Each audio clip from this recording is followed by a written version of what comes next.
So some of us know that credit isn't taxable, but when you use it, you can slash your tax bill by thousands.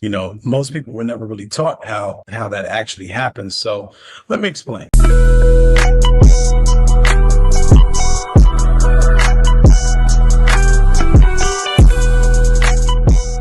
Before we go any further, this isn't about memorizing tax rules or doing anything shady or scammy. This is about understanding how people with money structure decisions so the system works for them. Once you get this thinking and mentality down packed, the rules start making a lot of sense to you. All right, guys, quick disclaimer. This is educational content only. Everyone's situation is different.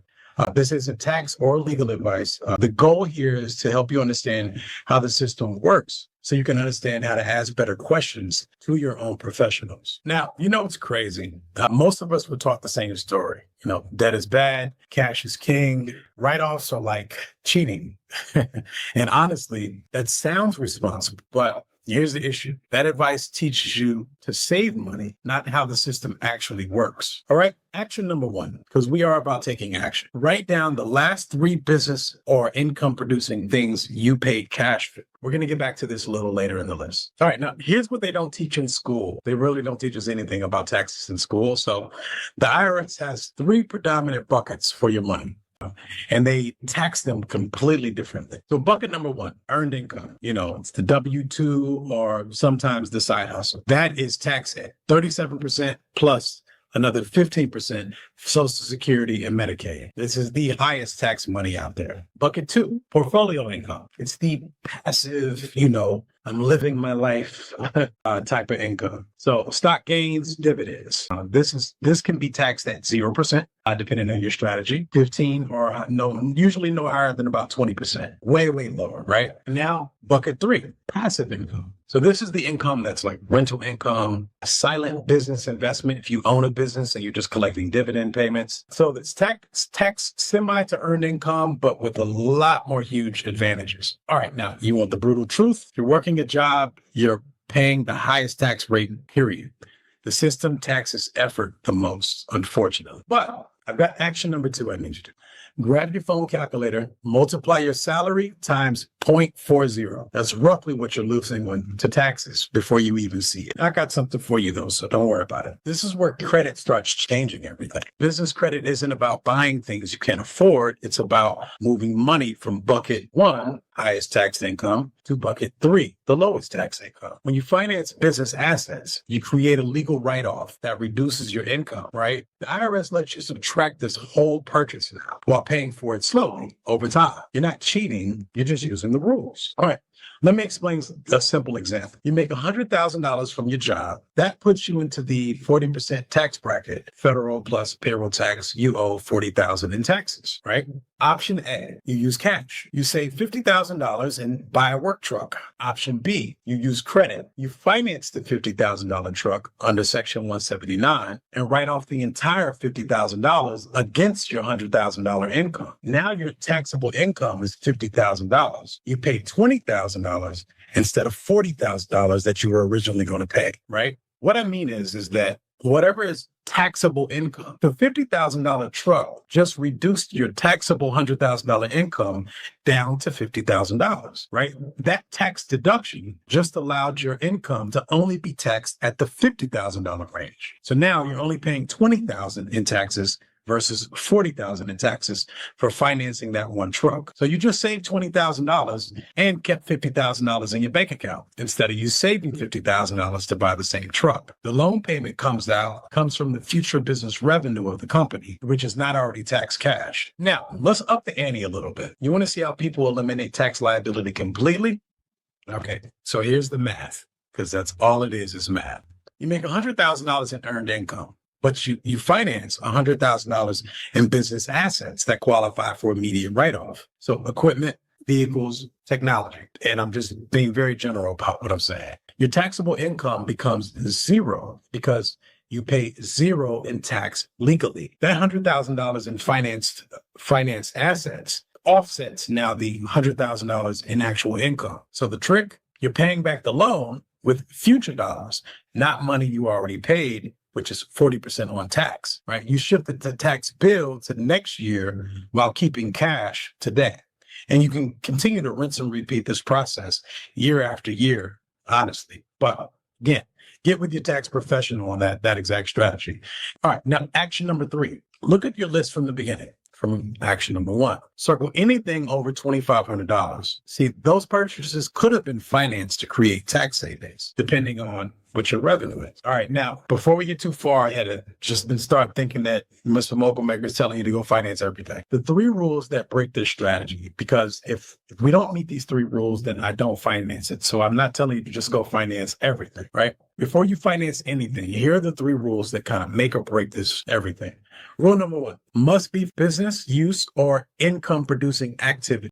Your personal car doesn't count on this, okay? Your personal home doesn't count on this, even though there are some tax credits you can use on the personal side. Rule number 2, you must keep receipts, mileage logs, or proof of business use. No paperwork equals no deduction. The biggest thing, and one of the biggest issues that I've seen people deal with in the past, especially with the IRS, is not having good record keeping.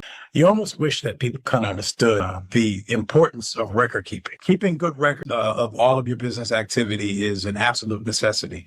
And you'll see the performance of your business go up, honestly, because of it. But the IRS kind of mandates that standard. So if you're going to start using all these things to start writing off, then you better start keeping good records. All right. Now, rule number 3, you must actually use the asset in your business during the tax year. Buying it December 31st, can work, but very sparingly. Rule of thumb, you have to show usage. When did you put it into use, right? It's going to be one of the questions that you get asked when you're using this deduction, especially Section 179. And again, how is a lot of this made possible? Well, especially recently, because Congress passed a bill, as most of us all know, it's called the One Big Beautiful Bill Act.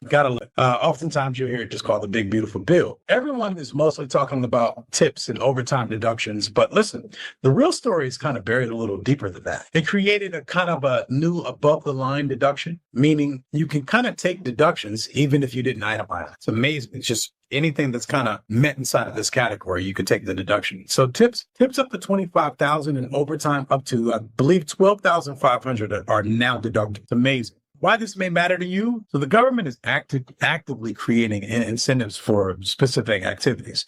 If you're giving breaks for tips and overtime, what do you think they're doing for business owners who are buying equipment and creating jobs? It's gotta be fascinating. So listen, activity gets rewarded. And creating activity in economy, you will get rewarded for that. Holding cash, saving it, and putting it in the mattress, you'll get punished. The tax code is literally paying people to move money, buy assets, and grow businesses. That's the pattern that you're going to always see out of the tax code. Now, fun fact, Section 179, the max limit is $1.2 million for the year. That means you can write up to $1.2 million in equipment purchases this year alone. I mean, depending on what you did in 2024, if you finance them. I'm not joking. I actually looked that up. That's crazy. All right, which leads me to action number 4. You guys, we are executors, so let's take action. Text yourself just that. Section 179 limit is $1.2 million this year. And again, you could also look up what the limits are going to be as we go for the next several years. But for the previous years, your limit for what you can write off for equipment and vehicles and anything of that sort that is used towards your business, usually tangible assets. So if it's property or equipment, that much of a write-off. Your spending power that's kind of like your spending power to eliminate any of your tax liability. So if you made $1.2 million, you now know how to write off $1.2 million and pay zero tax liability or $0 in taxes. All right, now I will admit, here's what most people mess up about this. They finance a lot of the wrong things, like a work truck. Well, that's strategy. A new couch and, different fixings. Maybe not, maybe for real estate fixings, possibly, but the couch probably not. And another trap that I see people mistake on, using their personal credit and their personal money for business expenses. So that's colluding. And again, I was just mentioning record keeping. That is not a good way to keep your records. If there's a way that you can start to separate your personal and business, then by all means, start to create that separation can utilize QuickBooks or one of the other accounting or bookkeeping platforms and start to, figure out how to separate all those things from what was spent here, what was spent there, because it's difficult that if you get audited, for example, to explain that this is a business expense, even though you used your personal account to do it. It's not to say that you can't do that at all. I don't want to confuse everybody and say that, tell you that you can't use